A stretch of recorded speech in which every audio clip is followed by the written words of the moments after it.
আসসালামু আলাইকুম প্রিয় দর্শক, অন্যমুখী আলোচনায় আজ আমাদের সঙ্গে আমন্ত্রিত অতিথি হিসেবে আছেন। আসসালামু আলাইকুম প্রিয় দর্শক, আমরা এই মুহূর্তে এমন এক বাংলাদেশে দাঁড়িয়ে আছি, ইতিহাসের এমন একটি পর্যায়ে দাঁড়িয়ে আছি যে আমাদের অহংকার, আমাদের অস্তিত্বের শেকড় মুক্তিযুদ্ধ এবং মুক্তিযোদ্ধার সংজ্ঞা নির্ধারণ করে দিতে চায় জামাতে ইসলামী। চিন্তা করা যায়, হয়তো তারা এক সময় তাদের সবাইকে মুক্তিযোদ্ধা হিসেবে দাবি করবে, তাদের নেতৃত্বে যুদ্ধ পরিচালিত হয়েছিল, অথবা গোলাম আজম মুক্তিযুদ্ধের স্বাধীনতা ডাক দিয়েছিলেন, ঘোষণা দিয়েছিলেন। এমন দাবিও যদি করা হয়, অবাক হওয়ার কিছু থাকবে না। এমন একটা জায়গায় আমরা এই মুহূর্তে দাঁড়িয়ে আছি। জাতীয় ঐক্যের নামে তারা মুক্তিযুদ্ধ এবং মুক্তিযোদ্ধার সংজ্ঞা পরিবর্তন করে দিতে চায়। বিষয়টি আসলে কি? সেটি হচ্ছে যে অন্তর্বর্তীকালীন সরকারের 133টি অধ্যাদেশ জারি করা হয়েছিল, তার মধ্যে 98টি অধ্যাদেশ হুবহু বিল আকারে সংসদে উত্থাপনের জন্য বিশেষ কমিটি সুপারিশ করেছে। এর মধ্যে একটি হলো জাতীয় মুক্তিযোদ্ধা কাউন্সিল সংশোধন আদেশ 2025। এটি 2025 সালের 2 জুন গেজেট আকারে প্রকাশিত হয় এবং তাৎক্ষণিকভাবে কার্যকর হয়। মানে ডক্টর ইউনূস সরকারের তো কোনো কাজ ছিল না, সবকিছু উল্টে পাল্টে দিয়ে বাংলাদেশকে পিছনে নিয়ে যেতে, বাংলাদেশের ইতিহাস ঐতিহ্য মুছে ফেলতে যা যা করা দরকার তা করার উদ্যোগ নিয়েছিল, যদিও সবকিছুতে হাত দেওয়ার সাহস পায়নি। আর কিছুদিন থাকলে বাংলাদেশের খোল নলচে পাল্টে দিতে পারত। তো সেই অধ্যাদেশে যা লেখা ছিল সেটি এখন হুবহু বিল আকারে পাশ হবে, আইন আকারে পাশ হবে, বিল আকারে উত্থাপন হবে। সেইখানে নোট অফ ডিসেন্ট দিয়েছে জামাত, তাদের কিছু বক্তব্য রয়েছে, দাবি রয়েছে। অধ্যাদেশে কি ছিল? সেখানে মুক্তিযুদ্ধ, মুক্তিযোদ্ধা, মুক্তিযোদ্ধাদের সহযোগী, মুক্তিযোদ্ধা পরিবার এবং মুক্তিযুদ্ধের লক্ষ্যের বিভিন্ন সংজ্ঞা সংজ্ঞায়িত করা হয়েছিল। ওইখানেও কিছু পরিবর্তন এনেছিল ডক্টর ইউনূস সরকার, ডক্টর ইউনূসের জঙ্গি সরকার। সেখানে কারা হবেন মুক্তিযোদ্ধা, এই বিষয়ে যে সংজ্ঞা দেওয়া হয়েছিল সেখানে বলা হয় 1971 সালের 26শে মার্চ এবং 26শে মার্চ থেকে 16ই ডিসেম্বর পর্যন্ত দেশের অভ্যন্তরে প্রশিক্ষণ গ্রহণ করেছেন এবং যেসব ব্যক্তি যুদ্ধে অংশগ্রহণের জন্য ভারতের বিভিন্ন প্রশিক্ষণ ক্যাম্পে নাম অন্তর্ভুক্ত করেছেন এবং যারা স্বাধীনতা অর্জনের লক্ষ্যে পাকিস্তানের বিরুদ্ধে যুদ্ধে লিপ্ত হয়ে হানাদার, দখলদার পাকিস্তানি সশস্ত্র বাহিনী এবং তাদের এদেশীয় সহযোগী রাজাকার, আল বদর, আল শামস, মুসলিম লীগ, জামায়াতে ইসলামী, নিজামে ইসলাম এবং দালাল ও শান্তি কমিটির বিরুদ্ধে মুক্তিযুদ্ধে স্বয়ংক্রিয়ভাবে অংশগ্রহণ করেছেন এমন বেসামরিক নাগরিকেরা এবং ব্র্যাকেট বন্দি যেটুকু রয়েছে ওই সময় যাদের বয়স সরকার নির্ধারিত সর্বনিম্ন বয়সের মধ্যে ছিল, তারা মুক্তিযোদ্ধার স্বীকৃতি পাবেন। এখানে আরো কয়েকটি লাইন আছে, আমি সেগুলো পড়লাম না। আর মুক্তিযুদ্ধের সংজ্ঞায় বলা হয়েছে 1971 সালের 26শে মার্চ থেকে 16 ডিসেম্বর পর্যন্ত একটি স্বাধীন গণতান্ত্রিক রাষ্ট্র হিসেবে বাংলাদেশের জনগণের জন্য সাম্য, মানবিক মর্যাদা ও সামাজিক ন্যায় বিচার প্রতিষ্ঠার আকাঙ্ক্ষায় হানাদার ও তাদের এদেশীয় সহযোগী রাজাকার, আল বদর, আল শামস, তৎকালীন মুসলিম লীগ, জামায়াতে ইসলামী, নিজামে ইসলাম এবং দালাল ও শান্তি কমিটির বিরুদ্ধে পরিচালিত যুদ্ধ, এটি হচ্ছে মুক্তিযুদ্ধ। এই সংজ্ঞাটা এমন ভাবে করা হয়েছে। যাও তারপরেও মোটামুটি করা হয়েছে। তো তো যে অধ্যাদেশগুলো বিল আকারে উত্থাপিত হবে সেগুলো যাচাই বাছাই করার জন্য 13 সদস্যের একটি বিশেষ জাতীয় কমিটি বা বিশেষ কমিটি গঠন করা হয়েছে। সেই কমিটিতে জামায়াতের 3 জন সংসদ সদস্য রয়েছেন। তারা 17টি অধ্যাদেশের সঙ্গে একমত হতে পারেননি। তারা এই 17টি অধ্যাদেশের ক্ষেত্রে নোট অফ ডিসেন্ট দিয়ে রেখেছেন। মুক্তিযুদ্ধ এবং মুক্তিযোদ্ধা সংক্রান্ত যেই সংজ্ঞা, সেখানে তারা বলছে, তাদের দাবি আকারে যেই নোট অফ ডিসেন্ট দিয়ে রাখা হয়েছে, বলা হচ্ছে অধ্যাদেশটি বর্তমান অবস্থায় কোনো পরিবর্তন ছাড়া পাশ করা হলে বাংলাদেশে বর্তমানে বিদ্যমান রাজনৈতিক দল মুসলিম লীগ, জামায়াতে ইসলামী, নিজামে ইসলামীর মতন রাজনৈতিক দলগুলো পাকিস্তানের হিসেবে বিদ্যমান থেকে যাবে, যা কোনোভাবেই যুক্তিযুক্ত নয়। এটা নাকি যুক্তিযুক্ত নয়। একই সঙ্গে এই অধ্যাদেশের ধারা 2 বর্ণিত বীর মুক্তিযোদ্ধা এবং মুক্তিযুদ্ধের সংজ্ঞা পরিবর্তনের দাবি রাখে। কত বড় দুঃসাহস! ফলে দেশের মধ্যে রাজনৈতিক ঐক্য ও সম্প্রীতির স্বার্থে আমরা অধ্যাদেশটি পরিবর্তিত আকারে পাশের পক্ষে অবস্থান নিয়েছি। নেন, পাশের বিপক্ষে অবস্থান নেন, তাতে কার কি? কিন্তু তারা এই দাবি জানাচ্ছে। আমরা জানি না দাবি রাখা হতেও পারে। এই বাংলাদেশে তো সবই সম্ভব, অসম্ভব বলে কিছু নেই, বিস্ময়ের কিছু নেই। যেখানে মুক্তিযুদ্ধের সব স্মৃতিচিহ্ন গুলো ধুলার সাথে মিশিয়ে দেওয়া হয়েছে বুলডোজার দিয়ে গুড়িয়ে, সেখানে জুলাই স্মৃতি স্তম্ভ হয় একের পর এক। গণভবনের যে বিশাল জায়গা, সেটি জুড়ে জুলাই জাদুঘর হয়। সেই দেশেতে এই মুহূর্তে আমরা অবস্থান করছি। তারা কতটা নিজেদের চরিত্র বদলেছে তা এইবারের শহীদ দিবস আমরা প্রমাণ পেয়েছি। মিস্টার ডাক্তার শফিকুর রহমানের নেতৃত্বে বিরোধী দলের অবস্থান থেকে যা হলো, শহীদ মিনারে ফুল দিতে প্রথমবারের মতন সাংবাদিকদের পক্ষ থেকে প্রশ্ন ছিল। আমারই এক ছোট ভাই মেহেদী আল বাকার, সে প্রশ্ন করলো ডাক্তার শফিকুর রহমান সাহেবের কাছে, আপনারা তো এর আগে কখনো ফুল দিতে আসেননি, এবার আসছেন কেন?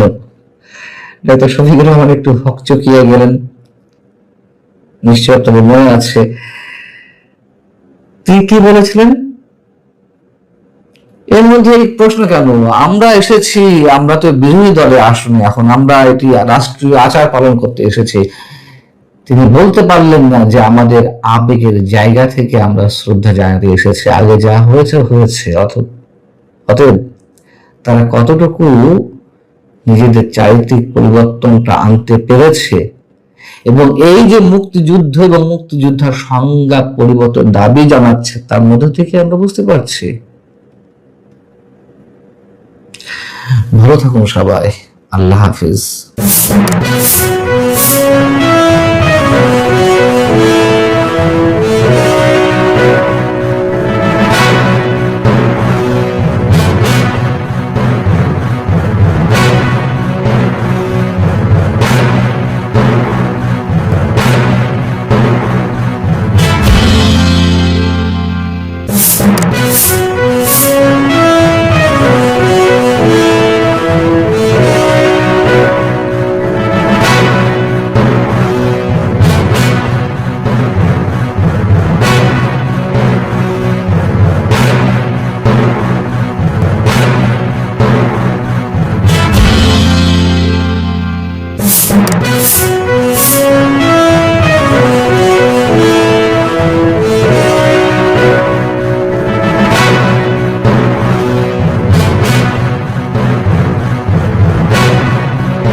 আসসালামু আলাইকুম। জাতীয় সংসদ নির্বাচনের পর আওয়ামী লীগের রাজনৈতিক কার্যক্রমের উপর থাকা নিষেধাজ্ঞা সহসাই একটি সহজ প্রক্রিয়ার মাধ্যমে তুলে নেওয়া হবে, আওয়ামী লীগ রাজনীতিতে ফিরতে পারবে, এমন যতটা সহজে মনে করা হচ্ছিল, আসলে বিষয়টি এই মুহূর্তে এসে মনে হচ্ছে ততটা সহজ নয়। হিসেবটা বেশ খানিকটা পাল্টে যাচ্ছে সম্ভবত, এবং বিএনপি সম্ভবত আওয়ামী লীগকে নিয়ে একটু খেলতে চায়। নিষেধাজ্ঞা তুলে নেওয়া হবে, আওয়ামী লীগ রাজনীতিতে ফিরতে পারবে, এরকম একটা গুঞ্জন ছিল যে ভারতের সঙ্গে বিএনপির সম্ভবত এটি সমঝোতা হয়েছে, এবং সেই জায়গা থেকেই দলীয় গ্রিন সিগন্যালের মাধ্যমে আওয়ামী লীগের ভোটাররা বিএনপি প্রার্থীদের ভোট দিলেন। এটি আমাদের সবার কাছে পরিষ্কার স্পষ্ট। শুধু রাজনৈতিক কার্যক্রমের উপর থেকে নিষেধাজ্ঞা তুলে নেওয়া হবে এই হিসেব থেকেই নয়, আওয়ামী লীগ আরো একটি হিসেব ছিল জামাতকে ঠেকানো। তো সত্যি সত্যি বিএনপি যদি নতুন কোনো খেলায় ব্যস্ত হতে চায় আওয়ামী লীগকে নিয়ে, সেই খেলাটি আসলে কার জন্য লাভবান হবে, খেলাটি বিএনপির জন্য বুমেরাং হবে কিনা সেই প্রশ্ন এখন উঠছে। সে বিষয়ে আমি পরে আসছি। আমরা জানি যে অন্তর্বর্তী সরকারের সময় সন্ত্রাস বিরোধী আইনকে ব্যবহার করে তার মাধ্যমে একটি অধ্যাদেশ জারি করে নিষিদ্ধ করা হয়েছিল আওয়ামী লীগের রাজনৈতিক কার্যক্রম, এবং সেই অধ্যাদেশকেই এখন বিএনপি আইনে পরিণত করতে যাচ্ছে, এবং এর সঙ্গে কিছু শাস্তির বিধানও তারা জুড়ে দিতে চাইছে। আমরা জানি যে বিএনপি প্রথম থেকেই বলে আসছিল যে নির্বাহী কোনো আদেশের মাধ্যমে কোনো রাজনৈতিক দলকে নিষিদ্ধ করার পক্ষপাতী তারা নয়। যদি কাউকে নিষিদ্ধ করতেই হয় সে বিষয়ে সিদ্ধান্ত নেবে জনগণ। এমনকি আমাদের প্রধানমন্ত্রী তারেক রহমানও শপথ নেওয়ার পরে বিদেশি একটি গণমাধ্যমকে দেওয়া সাক্ষাৎকারে বলেছিলেন সজীব ওয়াজেদ জয় এবং সাইম ওয়াজেদ পুতুলের বিষয়, যে তারা যদি দেশে এসে রাজনীতি করতে চায় সেক্ষেত্রে জনগণ যদি মেনে নেয় তার কোনো আপত্তি নাই। অর্থাৎ তার এই কথার মধ্য দিয়েও আমরা এক ধরনের গ্রিন সিগন্যাল পাচ্ছিলাম নিষেধাজ্ঞার বিষয়টি তুলে নেওয়ার জন্য। এখন যদি অধ্যাদেশটি আইনে পরিণত হয় তাহলে কি হবে? নির্বাহী আদেশ প্রত্যাহার করা ছাড়া আওয়ামী লীগ তো রাজনীতিতে ফিরতে পারবেই না, বরং শাস্তির বিধান সহ এই অধ্যাদেশ যদি আইনে পরিণত হয় সেক্ষেত্রে রাজনীতিতে ফেরাটা আওয়ামী লীগের জন্য আরো একটু বেশি জটিল পর্যায়ে যেতে চলেছে। অন্তর্বর্তী সরকারের সময় রাষ্ট্রপতির অধ্যাদেশ জারি করা হয়েছিল 133টি, এর মধ্যে 98টি অধ্যাদেশ পরিবর্তন ছাড়াই আইনে পরিণত করতে সংসদে বিল উত্থাপনের জন্য সুপারিশ করা হয়েছে। 15টি অধ্যাদেশ সংশোধন করে বিল উত্থাপনের সুপারিশ করা হয়েছে। 16টি অধ্যাদেশ এখনো উত্থাপন নয় এবং 4টি রহিত করা হয়েছে। যে 15টি অধ্যাদেশ সংশোধন করে বিল হিসেবে সংসদে উত্থাপনের সুপারিশ করা হয়েছে, এর অন্যতম হলো গত 2025-এর 11ই মে জারি করা সন্ত্রাস বিরোধী অধ্যাদেশ, অর্থাৎ যার সঙ্গে আওয়ামী লীগের ভবিষ্যৎটি জড়িয়ে রয়েছে। আমরা নিশ্চয়ই অনেকে জানি যে সংবিধানের 93 অনুচ্ছেদ অনুযায়ী অধ্যাদেশ সংসদে পাশ না হলে অথবা 30 দিনের মধ্যে এই অধ্যাদেশ যদি সংসদে উত্থাপন না করা হয় তাহলে সেটা অটোমেটিক্যালি বাদ হয়ে যাবে, এটা আর কোনো কার্যকারিতা থাকবে না। তো সেই জায়গা থেকে এটি সংশোধন করে সংসদে তোলা হবে। এনসিপি নেতারা যখন গত 2025-এর 9 মে আওয়ামী লীগের রাজনীতি নিষিদ্ধ করার দাবিতে যমুনা ঘেরাও করলো, আমরা দেখলাম তার সাথে একে একে যোগ দিল এবি পার্টি, গণ অধিকার পরিষদ, জামাত ইসলামী, আরো কিছু ভুইফোর সংগঠন এগুলোর সাথে সাথে। এবং 11ই মে যমুনায়, অর্থাৎ তখন প্রধান উপদেষ্টার বাসভবন যেটি ছিল, সেখানে জরুরি বৈঠক করে সন্ত্রাস বিরোধী আইনের 2টি ধারা সংশোধন করা হয়। আপনাদের মনে আছে কি বলা হয়েছিল সেই সংশোধিত আইনে? কোনো ব্যক্তি বা সত্তা সন্ত্রাসী কাজের জন্য জড়িত থাকলে নির্বাহী আদেশে সরকার তাদের কার্যক্রম নিষিদ্ধ করতে পারবে। মানে এর আগে যে সন্ত্রাস বিরোধী আইনটা ছিল সেখানে যে কোনো সংগঠন বা সত্তাকে সন্ত্রাসী কার্যক্রমের অভিযোগে পুরোপুরি নিষিদ্ধ করা যেত, কিন্তু কার্যক্রম নিষিদ্ধ থাকার বিষয়টি ছিল না।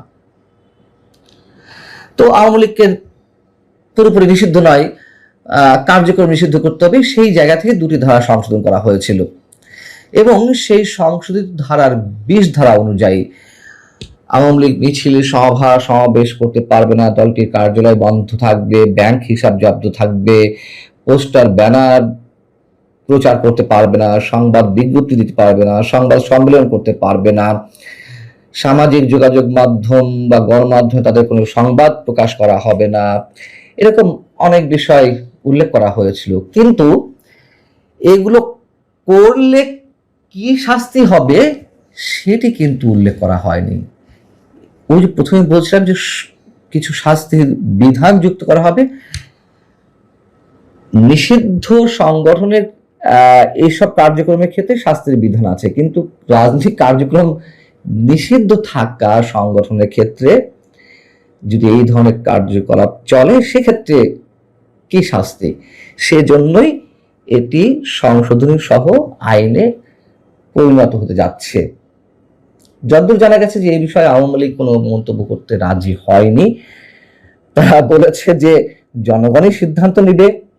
অতীতে এরকম বিপর্যয় আওয়ামী লীগের জন্য অনেক এসেছে, অনেকবার আওয়ামী লীগ মুখোমুখি হয়েছে, অতএব এইগুলো আওয়ামী লীগ মোকাবেলা করবে। যদি আইনের দ্বারস্থ হতে হয় আইনেরও দোরগোড়ায় তারা যাবে।